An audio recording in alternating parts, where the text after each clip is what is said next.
If I was in Germany right now, I'd be saying we're going to Games Gone because it's gone after today, right? It's Gamer's gone. Games Gone. It's But on Gamer's Gate, I guess. moved Yeah. slightly. Anything else slightly?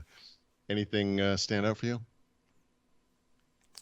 It really just the Phil Spencer interviews talking about how like, hey, we can't lower the price and we're not doing a mid-gen refresh. Oh yeah, right. Those little blockbuster Right. apocalypse statements. Yeah. I mean, that was Given that you mentioned this yesterday, you spelled this out exactly, but given the promise, to my mind, of the Xbox Series X, which was 4K, 60 frames a second, all the time, right? Now I know asterisks, not all the time, but right. yeah.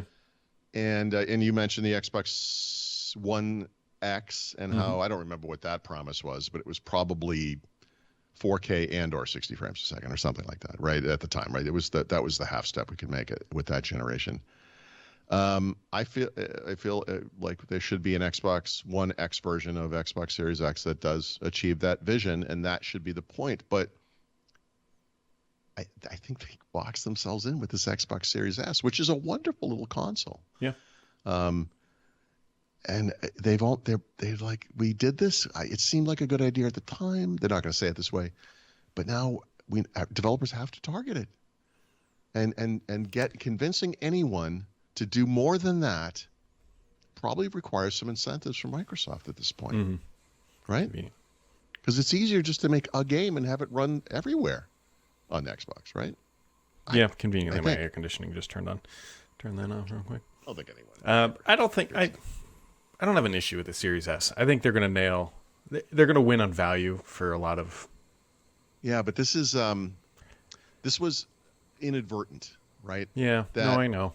If you, I've been going through all my archives and looking at this stuff again and everything, and one of the big stories that came out of the Xbox 360 generation, PS3, was Microsoft came out of the gate a year early. PS3 arrived $100 more because of a Blu-ray drive or whatever it was, a year late. Microsoft was winning that entire generation.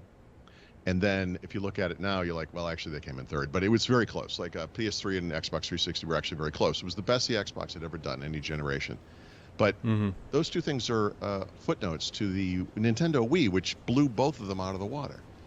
And the Nintendo Wii was a reaction to them doing poorly with like GameCube or whatever had come before it, and a couple things before it, and doing really well in mobile, right? That Nintendo's best-selling game machines to this day are the DS, the whatever those things are, the little handheld things.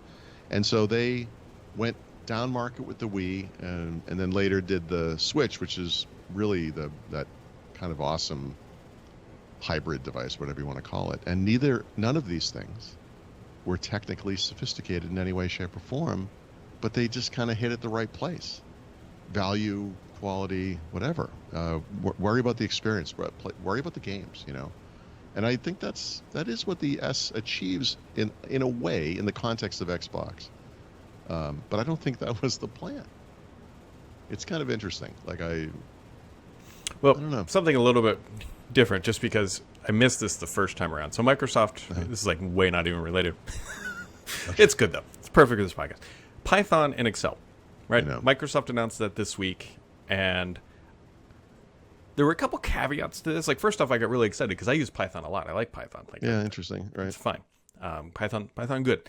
However, Python and Excel, first off, everything Python related runs in the cloud. Like all those transactions, they aren't running locally.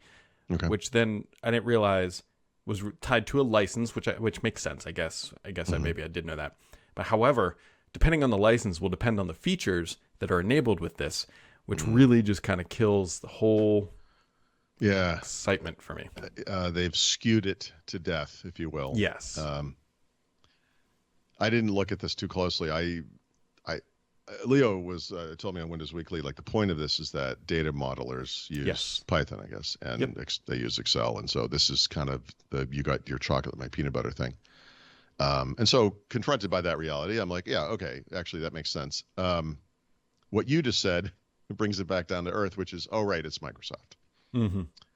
So, this is the company that gives a bunch of stuff away for free during the pandemic. And then it's like, hey, we're going to make something called Teams Premium. You're going to have to pay for it. And a bunch of those features you got for free are not going to be paid. And it's like, yeah. So I don't know anything about this Excel Python stuff, but what you said makes sense, unfortunately, given our it's just one more rich little, histories. like you had something great. Mm-hmm. I don't know why they won't let us run it locally. That would be the right. I guess I'm guessing it's complexity, just in install and all that stuff. Potential complexity. There's probably that. They probably want ease of use. The probably bigger one is that there's probably some people out there running on lower end hardware and like, look, trying to do this stuff on there may not be great. Although Python, I got it though. You know what they do? They got to have a product called Excel Pro. You stop talking. You Yep. Shut your It's mouth. like I guess they could have marketed SQL Server as Access Pro. Yeah, especially the first versions of SQL Server, right? I mean, it's let's not talk about that. I don't think it was till SQL 7 that they had their own engine. I think. Was it really that long? Sphinx, I think it was. I think through 6 it was Sybase, right? God, that's lighting up some neurons that haven't touched each other. And yep, I think I think that's it. But anyway, whatever. You know what the big advance was? I'm coming out. I went to the SQL 7 workshop. It was codenamed Sphinx. And they had something called the Terra server, which at the time was unheard of. It was a gigabyte of data. And to get it, they had to combine the satellite imagery from Russia and the United States for what things look like on the ground, the common stuff we have now in Google Maps. Mm-hmm. And because they like Russia wouldn't have data for Russia and the United States didn't have data for the United States, but they had each other's data, so they combined it. And it was, of course, this room size thing. But the big advance for like the typical day-to-day database guy at the time was that you could create a table or I don't even forget what they called it. Whatever held the tables and views and all that, whatever that container was called. Sybase, when you set the size of that thing, it was done forever. You could never make it bigger. And that was one of the big advances was now they're dynamic, and this is a million years ago and I'm really old and yikes. And that just came flying out of my mouth like it was yesterday. I couldn't remember the name of the container though. What was it called? Yeah, I'm not going to be able to pull this one out. I know. It does. Someone will know. Yeah. That's a while ago. It sure was. That's possibly still the 1990s, 99, somewhere in there, I bet. I could find it. I have my write-up somewhere.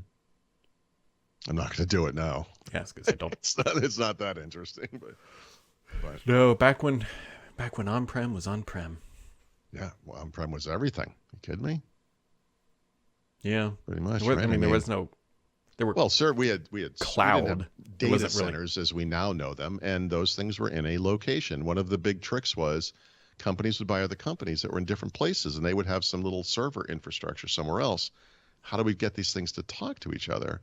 And this is when we had the concepts of kind of remote domain controllers, basically, and they would be kind of loosely connected. This is branch office, they would call this. The notion that overnight the home server and the branch server would sync, and then we could have rules based on which ones made them, like the local data for the branch server would take precedence over the remote data, in that case for the branch office. Why are we talking about this? I don't know. Things have changed, basically. We live in an industry of change, Brad. Did you know that? I was unaware. Yeah. No, it moves pretty slow. That change is hard. Well, yeah, you would think so. Well, you know what? We can go talk about this in the metaverse. Oh, God.